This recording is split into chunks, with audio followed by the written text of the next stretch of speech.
Unprecedented, weird, eerie. Those are just some of the words that have been used to describe this whole coronavirus world that we're living in right now, and frankly, they're all accurate. Literally nobody's excluded from the weirdness of this time. Mention any group of people, and yes, they're having to adjust to all of this and figure it out day by day. That includes college athletes, college football players. But now here's something that goes without saying. The sick, the dying, the medical workers around the world, those are who matter the most right now. That's where our most concern is, certainly. But here on this, a sports channel, I thought I'd offer some thoughts on what this must be like for college athletes. Have you kind of wondered, as a fan, what it's like for the players on your team right now? You know, are they at their homes? Are they in the dorms? And if they are, kind of what it's like for them, what are they going through? Well, as a former player, I thought maybe I could offer a little insight. So I can sort of put myself in their shoes to a degree. So since I was a football player, let's talk about football players. Here's 3 questions to think about. First up, what is their food situation like right now? When Division I football players are on campus, going through classes, going through practices, meetings, this time of year they're in spring practice, there is food available to them at an extremely high nutritional level around the clock, morning, noon, night. It's all right in front of them. In fact, many of them have schedules laid out for them of what they're eating, when they're eating it. There are full-time nutritionists on staff, and for certain players who are trying to gain weight or who are trying to lose weight, depending on where they are, what position they play, they'll have a very structured, written out, regimented diet that they're going to go through each day to get them exactly where they want to be, and it's all done by professionals. It's almost like being an A-list actor, and you have this team of people around you who are helping you to kind of develop this look that you need in order to play your role. Instead, now, guys have been sort of shut out of the facilities, most of it mandated by local, state, government, and they are at home on their own from a nutrition standpoint. And some players may have different situations. They may not actually have access to the same type of good food 3 meals a day or more in their home situation. They may not actually have access to enough food. They may be more worried about food for their families than themselves in those situations. I don't get the feeling that there are many people across the college football world who are like super concerned about guys not having food to eat. That's not what I'm saying. It's just the constant oversight for the benefit of the players' development that they get when they're on campus. None of them are really getting that while they're at home, at the same time as there is a concern that there could be a few guys who really may have big needs if they went home, and you want to make sure that they have what they need. But almost all players who are at home right now aren't getting the same level of nutrition in their diets and help with it that they would get if they were on campus. And so, yeah, there may be a lot of people going, really? Really, that's a concern? All of a sudden, some prima donna athlete doesn't have somebody watching over their diet 24/7.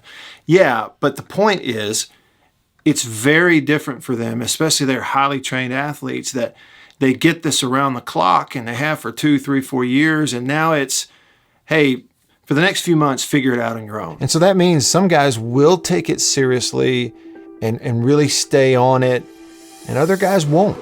And I think we'll really be able to see that when the players do come back. Which kind of leads you to the next question. Are guys staying in shape while they're at home right now? Now, I'm sure that a lot of guys are doing what they can. They're kind of trying to make the most of it, working out at home, staying in shape as best they can while they're, sheltering in place at home during this coronavirus.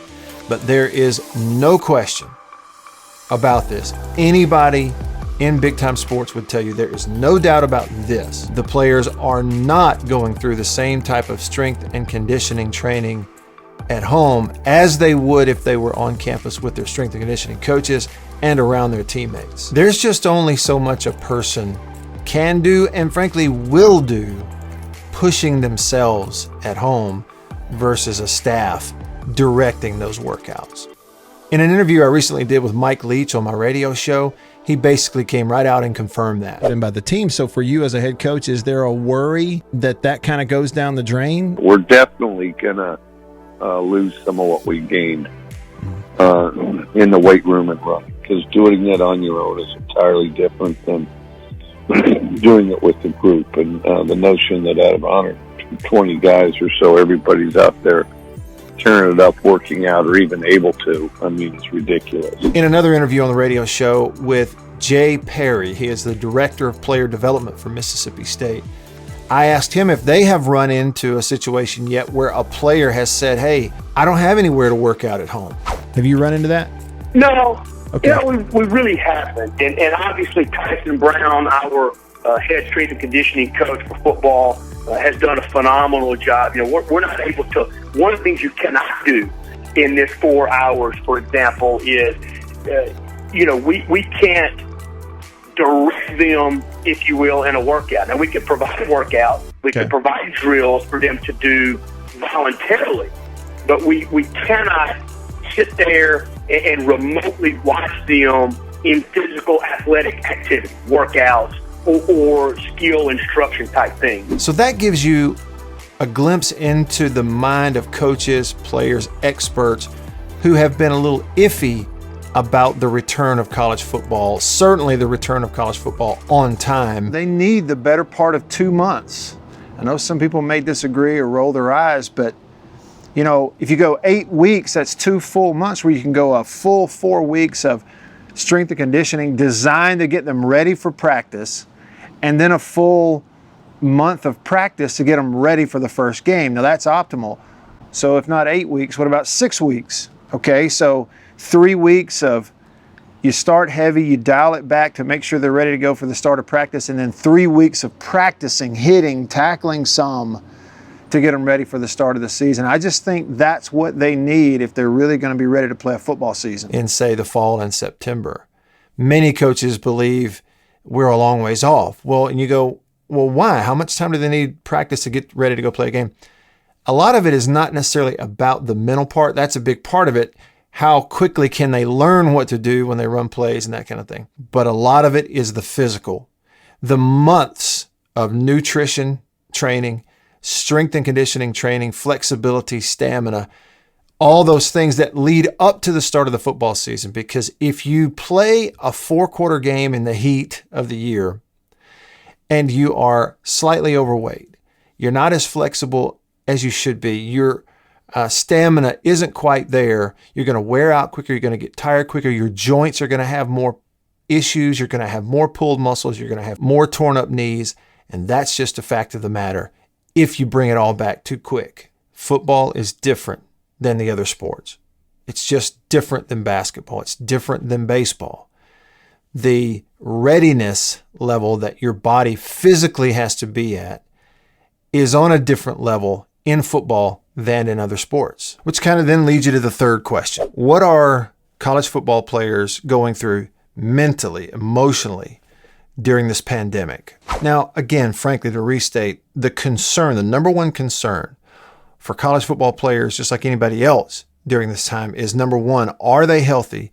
And number two, what about their family and friends, their close loved ones? Are they healthy? That's the number one concern. And we all understand that. Because unfortunately, and I'm sure there are many college athletes, college football players who they have close family members and loved ones who have this virus and are battling it right now. That is number one priority. That's really the heartbreaking part of all this, not whether or not we can play football or not. But for all of the players who've been sent home, shut out of the facilities, some who are simply still just hanging out in their dorm rooms, because that's the reality, all of this is an emotional shock. It's a mental shock. One of the reasons why is I think people who haven't gone through being that big-time college athlete, putting on that uniform and running out on the field and having people cheer for you and they recognize you when you go out to eat in town, all those things contribute to you develop this mentality of that's who you are. College football players, right or wrong, there's no thought of what's down the road 10, 15 years. I'm an athlete. I'm a ball player. It's who you are. It's what you self-identify as. Now, nobody's arguing that mindset from a college player, this I'm a football player, it's what I am, it's who I am, it's all I'm ever going to be. Nobody's saying that is totally healthy. In fact, I know most universities, I studied about it at Mississippi State recently, how they are doing a lot to coach guys to understand that they're not just football players and that they have this great big life ahead of them even after football ends. And to think about that, they're having to work on that because 19, 20-year-old football players don't think about that on their own. Now, as we get older, we know that our jobs and what we do, that doesn't define us. It's not who we are. But a 19, 20-year-old college football player doesn't see things that way. So when you take that away from them, they're not with their teammates, they're not practicing together, working together, they don't know if they're going to get to play games. You jerk that rug out from under their feet. You have thousands of college football players sitting in their dorm rooms, sitting in their homes, in their hometowns, wondering, who am I? What am I going to do? They're confused. Some of them may be depressed. Now, they are young and resilient. And as soon as they are back on campus and working out and practicing again, all that's going to go away. I'm just telling you what I think they're probably going through right now. I do think it's really important during this time for college football players to be able to communicate a lot with people they look up to, and that gives them this sense of connection to their normal lives with coaches. Now, back to that interview with Jay Perry, Director of Player Development, Mississippi State. I asked him about that communication that's ongoing every week, and he said that they are having basically position or team meetings online together in groups online, Zoom and Skype and that kind of thing, up to 4 hours per week. You may hear some people use Zoom or some of these different types of digital platforms. WebEx is what we use, and so we'll have these team meetings. The other thing that the NCAA and the Southeastern Conference are allowing us to do is we get 4 hours a week of film review, chalk talk, things of those nature that the coaches are able to actually do with the players. Now, here's a little bit of opinion in here for you, but to me, 4 hours a week is not enough. If that's all that is allowable according to the rules right now, considering what we're going through. Coaches should be able to spend more time than that if they want to organize online gatherings, getting together in group chat. They can see each other on a computer, they can talk to each other on Zoom, kind of have some accountability to each other, some connection to each other, talk to each other every day. Yes, go over football, but just communicate. And I guess the point that I was trying to make is that more communication is better than less.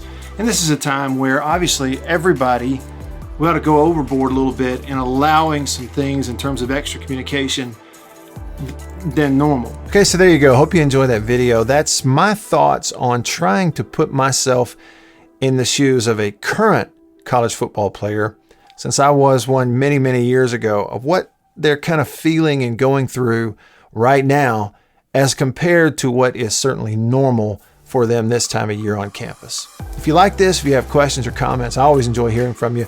Comment below. I'll check them out. Hit me up on Twitter and Instagram. I'm Radio Wyatt.